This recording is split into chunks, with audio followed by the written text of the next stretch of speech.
যে ব্যক্তি দুনিয়ায় রেশমি কাপড় পরিধান করবে, পরকালে সে তা পরতে পারবে না। তিরমিজি 2817 ইবনে উমর রাদিয়াল্লাহু আনহু। যে ব্যক্তি গর্ব ও অহংকার প্রকাশের জন্য পোশাক পরিধান করে, কিয়ামতের দিন আল্লাহ তাকে ওই ধরনের পোশাক পরাবেন, এরপর তাকে জাহান্নামের আগুন লাগিয়ে দিবেন। আবু দাউদ 3987 ইবনে উমর রাদিয়াল্লাহু আনহু। পুরুষদের জাফরানি রঙের কাপড় ব্যবহার করা নিষেধ।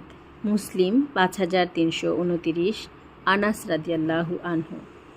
রাসূলুল্লাহ সাল্লাল্লাহু আলাইহি ওয়াসাল্লাম বলেছেন, রেশমের পোশাক এবং স্বর্ণ ব্যবহার আমার উম্মতের পুরুষদের জন্য হারাম এবং মেয়েদের জন্য তা হালাল করা হয়েছে।